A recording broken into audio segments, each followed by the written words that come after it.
A cikin duniyar fina-finai, akwai taurari masu haske, amma akwai waɗanda haskensu ya wuce nishaɗi, ya zama tarihi.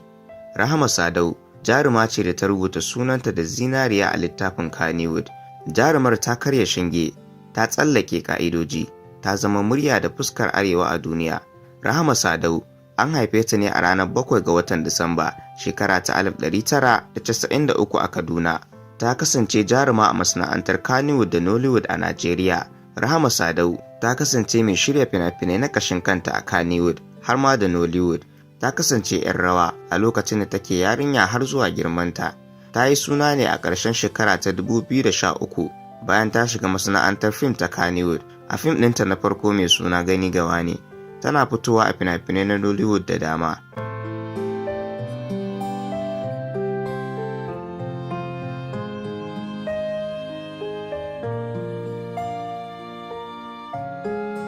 Ta taso cikin gida mai cike da tarbiyya, ilimi da koyarwa addini. Tun tana ƙarama, tana da sha'awar zane, fasaha da bayyana tunani ta hanyar magana da motsi. Rahama Sadau ta kasance jaruma ta farko da kusan tafi kowace jaruma fitowa a fina-finan Najeriya da Hausa, wato Kannywood da Nollywood. Ba a iya Najeriya Rahama take aikin fina-finai ba, ta yi a India, wanda take yi da yaren Hindu a Bollywood. Kuma an tabbatar tana ɗaya daga cikin 'yan Najeriya da suke yin magana kuma suka ƙware a yaren Hindi. Ita ce jarumar da ta yi nasara a kyautar Kannywood a gasar City People Entertainment Award a shekara ta 2014 da kuma 2015.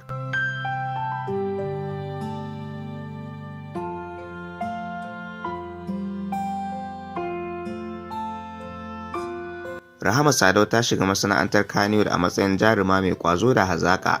Fina-finanta na farko sun nuna cewa ba jarumar wasa ba ce, illa jarumar da ke da hangen nesa. Ta fito a fina-finai masu suna, inda ta taka rawar da ta motsa zukatan mutane. Ta zama tauraruwa a cikin ƙanƙanin lokaci.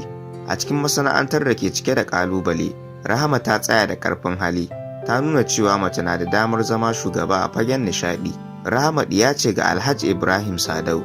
Ta girma tare da iyayenta a Kaduna da kuma 'yan uwanta mata guda 3. Sadau ta shiga masana'antar fim ɗin Kannywood ne a shekara ta 2013. Ta taka rawar gani sosai kafin ta samu ɗaukaka daga rawar da ta taka a Gani Gawa ne tare da babban jarumin Kannywood wato Ali Nuhu.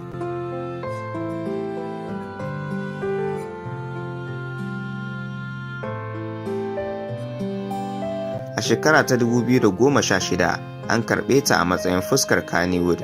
A cikin watan Oktoba na shekarar 2016, Rahama Sadau ta fito a cikin jerin fina-finai a gidan talabijin na Ebony Life. Sannan a shekara ta 2017 ta ƙirƙiro da kamfanin samar da fina-finai mai suna Sadau Pictures, yadda ta fito da fim ɗinta na farko mai suna Rariya, tare da manyan jarumai kamar su Ali Nuhu, Sani Musa Danja, Sadiq Sani Sadiq da Fati Washa.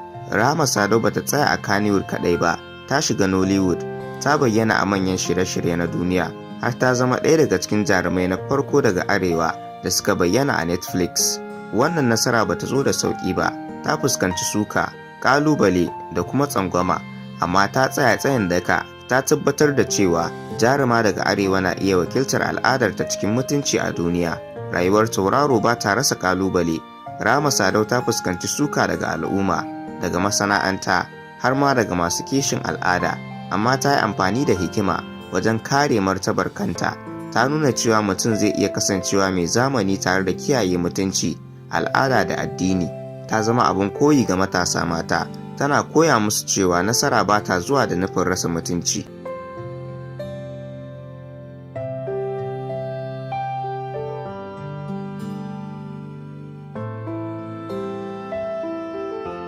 Rahama Sadau ta zama alama, ba kawai jaruma ba, ta zama jakadiyar al'adar Arewa, muryar mata masu mafarki, da abin koyi ga masu sha'awar fina-finai. Ta yi amfani da shahararta wajen tallafawa matasa, ilmantarwa da ayyukan jinƙai. A yau sunanta yana cikin jerin manyan jaruman da suka sauya fasalin Kannywood. Ta yi fina-finai masu tarin yawa, amma ga kaɗan daga cikinsu: Rumana, Ƙasata, Wata Tafiya, Rariya, Aljannar Duniya, Gani Gawa ne, Ana Wata Ga Wata, Jinin Jikina, Kisan Gilla, Mati da Lado, Halacci, MTV Shuga Naija, Ba Tabbas, Kaddara ko Fansa da dai sauransu. Rahama Sadau ba kawai jaruma ba ce, illa tarihi mai rai, tauraruwa ce da ta nuna cewa mace daga arewa na iya haskakawa a duniya ba tare da rasa asalinta ba.